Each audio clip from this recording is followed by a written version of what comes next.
Welcome to study cloud. स्वागत है आपका। हम देख रहे हैं बीपीएससी एग्जाम के लिए previous year question chapter wise देख रहे हैं। ज्योग्राफी में आज का हमारा चैप्टर है मानसून एवं वर्षा। शुरू करते हैं प्रश्नों को। डैश तमिलनाडु की प्रमुख वर्षा ऋतु है। कब का समय है ये? अक्टूबर से दिसंबर का समय। तमिलनाडु में मानसूनी वर्षा उत्तर पूर्वी मानसून के कारण होती है। यह मुख्य रूप से अक्टूबर से दिसंबर अथवा जनवरी तक मध्य तक जारी रहती है। राजस्थान में बहुत कम वर्षा होती है क्योंकि इसका कारण क्या है? क्योंकि हवाएं किसी प्रकार की बाधाओं को पार नहीं करती, जिसके कारण ठंडा होने के लिए आवश्यक ऊंचाई जो है वो नहीं प्राप्त होती है, इसलिए राजस्थान में बहुत कम वर्षा होती है। ऑप्शन डी हमारा सही उत्तर है। राजस्थान में मानसून की सर्वप्रथम दक्षिण पश्चिम शाखा प्रवेश करती है। यह अरावली पर्वतमाला के मानसून की समानांतर होने के कारण राजस्थान में कम तथा अनियमित वर्षा होती है। यहाँ पर चलने वाली हवाएं किसी प्रकार की बाधाओं को पार नहीं करती, जिसके कारण ठंडा होने के लिए आवश्यक ऊंचाई नहीं प्राप्त होती और यहाँ अधिक गर्मी बनी रहती है। इसी कारण राजस्थान में वर्षा कम होती है। उत्तर पश्चिमी भारत में शीत ऋतु वर्षा का मुख्य स्रोत क्या है? शीत ऋतु वर्षा का मुख्य स्रोत है पश्चिमी विक्षोभ। उत्तर पश्चिमी भारत में शीत ऋतु में वर्षा का मुख्य स्रोत पश्चिमी विक्षोभ है। यह वर्षा मुख्यतः भूमध्य सागरीय पश्चिमी विक्षोभ से प्राप्त होती है। ये वे शीतोष्ण कटिबंधीय चक्रवात हैं जो उपोष्ण पछुआ जेट पवनों द्वारा इराक, ईरान, अफगानिस्तान, पाकिस्तान से होते हुए भारतीय भूभाग तक प्रवाहित होता है। पूर्व की ओर बढ़ने पर इनमें वर्षा की मात्रा में कमी देखने को मिलती है।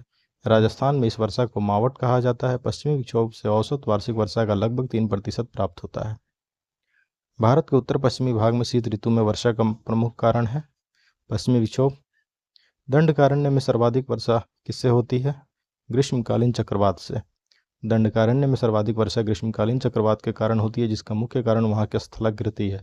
महानदी बेसिन चारों तरफ पर्वतों से घिरा है, जिसके कारण महानदी घाटी में प्रविष्ट धाराएं चक्रवातीय रूप ले लेती हैं और छत्तीसगढ़ में लगभग 150 सेंटीमीटर वर्षा होती है। इसी स्थिति के कारण छत्तीसगढ़ को धान का कटोरा कहा जाता है। आम्र वर्षा क्या है? आम्र वर्षा कर्नाटक एवं केरल में होने वाली पूर्व मानसूनी वर्षा फुहार है। ग्रीष्म ऋतु के खत्म होते होते पूर्व मानसून बौछारें पड़ती हैं, जो केरल व तटीय कर्नाटक में एक आम बात है। स्थानीय तौर पर इस तूफानी वर्षा को आम्र वर्षा कहा जाता है, क्योंकि यह आमों को जल्दी पकने में सहायक होती है। दक्षिण पश्चिम मानसून की अस्थायी लहर द्वारा केरल में मई के महीने में भारी वर्षा होती है, अतः उपयुक्त विकल्प का चयन नहीं किया जा सकता। जो विकल्प दिए गए उसमें से कोई सही नहीं है। कोपेन के जलवायु वर्गीकरण के अनुसार उत्तर बिहार की जलवायु किससे प्रदर्शित की जाती है? उत्तर बिहार की जलवायु जो आती है वो CWG कैटेगरी में आती है।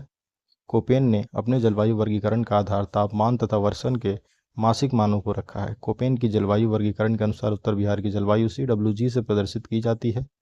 CWG शुष्क शीत ऋतु वाला मानसून प्रकार है। इसका फैलाव गंगा का मैदान, पूर्वी राजस्थान, उत्तरी मध्य प्रदेश, उत्तर पूर्वी भारत का अधिकतर प्रदेश इसमें शामिल है। अमृतसर एवं शिमला लगभग एक ही अक्षांश पर स्थित हैं, परंतु उनकी जलवायु में भिन्नता का कारण क्या है? उनकी ऊंचाई में जो भिन्नता है, यही उनकी जलवायु में भिन्नता का कारण है। अमृतसर एवं शिमला की ऊंचाई में भिन्नता के कारण उनकी जलवायु में भिन्नता आती है।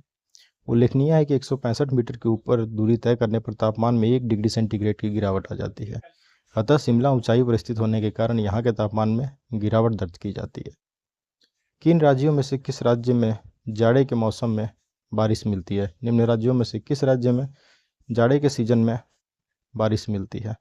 तमिलनाडु में। तमिलनाडु में शीतकालीन वर्षा उत्तरी पूर्वी मानसून से होती है। वर्षा ऋतु के बाद जब मानसूनी पवनें लौटती हैं तो वह बंगाल की खाड़ी से जलवाष्प ग्रहण करके उत्तर पूर्वी मानसून के रूप में तमिलनाडु में वर्षा होती है। भारतीय मानसून मौसमी विस्थापन का कारण क्या है? स्थल तथा समुद्रों का विभेदी तापन। भारत में मानसूनी मौसमी विस्थापन का प्रमुख कारक स्थल तथा समुद्रों का विभेदी तापन है। स्थल के अत्यधिक गर्म हो जाने तथा समुद्र के अपेक्षाकृत ठंडा हो जाने के कारण ही मानसूनी हवाएं समुद्र से स्थल की ओर चलती हैं और वर्षा करती हैं। निम्नलिखित में से कौन सी वायुमंडलीय विशेषता भारतीय ग्रीष्म मानसून के प्रदर्शन से संबंधित है? मानसूनी वर्षा भारत की जलवायु को निर्धारित करता है। भारतीय ग्रीष्म मानसून के प्रदर्शन में मुख्य कारक उष्णकटिबंधीय पूर्वी जेट स्ट्रीम आते हैं। इसमें भूमध्य रेखीय निम्न वायुदाब अभिसरण क्षेत्र का ग्रीष्म ऋतु में उत्तर की ओर खिसकने को माना जाता है।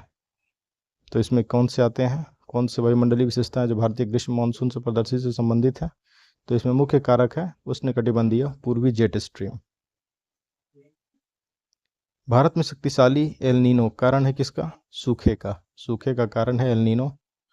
जिस वर्ष एल नीनो की सक्रियता बढ़ती है उस साल दक्षिण पश्चिम मानसून कमजोर हो जाता है। भारत में एल नीनो के कारण सूखे का खतरा सबसे ज़्यादा रहता है। भारतीय मानसून का प्रारंभ होता है बंगाल की खाड़ी में एक अवदाब के बनने से, लगभग किस समय? 5 जून के आसपास। दक्षिण पश्चिम मानसून भारत के दक्षिण भाग में 1 जून को पहुंचता है। साधारणतः मानसून केरल के तटों पर 5 जून तक प्रकट होता है। यहाँ से उत्तर की ओर बढ़कर भारत के अधिकांश भागों में जून के अंत तक पूरी तरह फैल जाता है। तो अगले वीडियो में देखते हैं हम वन क्षेत्र। Thanks for watching, keep supporting study cloud.